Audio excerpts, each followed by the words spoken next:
Bonjour et bienvenue à vous. Alors la mise en place des secteurs. Donc maintenant vous connaissez vos secteurs.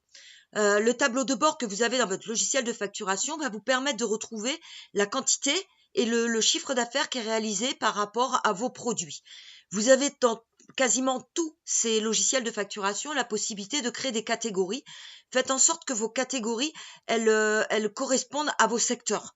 Voilà. Ou alors que vous puissiez prendre plusieurs catégories pour mettre dans un secteur. Mais la plupart d'entre vous vont pouvoir retrouver ces chiffres dans ce tableau de bord de facturation.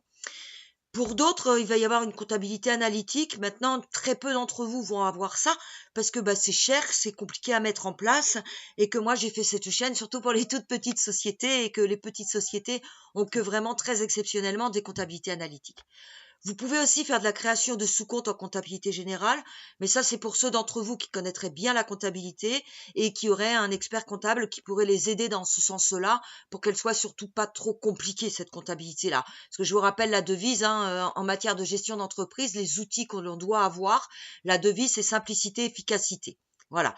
Donc, ceux qui n'ont rien d'autre que les chiffres qu'ils vont chercher dans leur tableau de bord du logiciel de facturation, ils vont prendre la quantité vendue, qu'ils vont multiplier par le prix d'achat, si le prix d'achat n'est pas déjà déterminé dans le logiciel de facturation et qu'ils sont obligés de le faire à la mano. Ça peut arriver pour certains d'entre vous.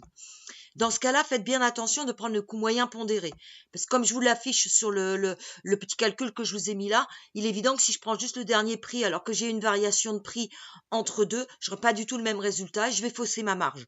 Et c'est dommage de mettre en place un pilotage d'entreprise pour le mettre en place avec des choses qui ne sont pas justes.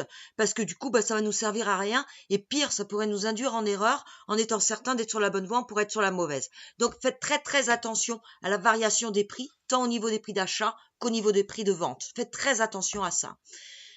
D'autre part, quel que soit l'outil que vous prenez pour récupérer vos chiffres, chaque charge doit avoir un secteur. Elle correspond forcément à un secteur. Le total de votre balance comptable doit être égal au total des charges que vous mettez dans le secteur, enfin dans la globalité de vos secteurs. C'est une obligation.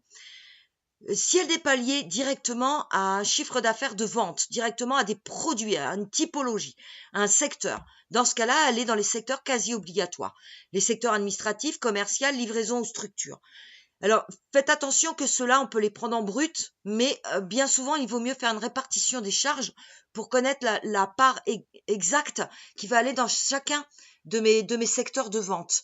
Alors, ça, c'est d'autres vidéos qui s'appellent la répartition des charges. Allez voir si c'est pas déjà fait, ça fait partie des choses à mettre en place.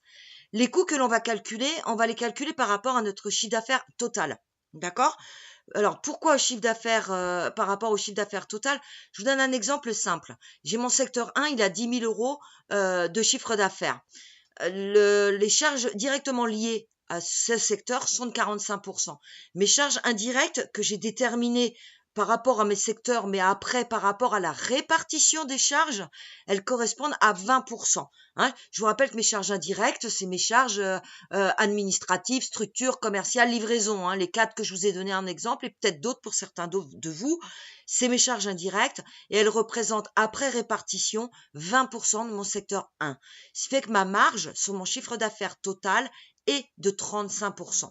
Si je l'avais fait par rapport au chiffre d'affaires de mon secteur par lui-même, j'aurais une idée de la marge pour ce secteur-là. Donc, bien sûr, je vais le faire aussi. Mais c'est pas ce coût-là qui va me servir pour gérer l'entreprise. Ce coût-là, il va me servir pour gérer ce secteur-là. Très certainement pas pour gérer la globalité.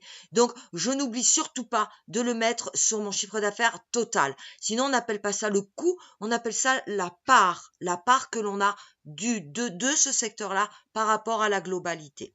Voilà. Donc, tous ces chiffres-là, on les remet dans un tableau de bord, les chiffres de la sectorisation, mais aussi les autres. Alors moi, ce tableau-là, je vous ai déjà mis des exemples. Dans ces exemples-là, j'ai ajouté des graphiques. Surtout, faites-le, c'est hyper important parce que des chiffres qui sont mis comme ça dans un tableau, c'est compliqué à lire. Par contre, des graphiques, c'est très parlant.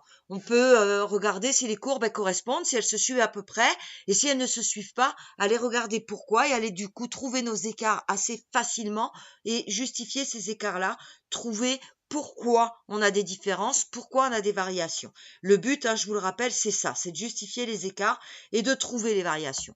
Alors, laissez-moi des commentaires, les pouces, tout ce que vous pouvez faire, aidez-moi à avancer. Allez sur mon site rockinou.fr, téléchargez le tableau de la sectorisation, allez regarder la vidéo qui explique comment ça fonctionne. Laissez-moi des mails si c'est trop personnel, contact@rockinou.com. Et puis j'espère que ça vous aura plu. Et comme d'habitude, à la bise.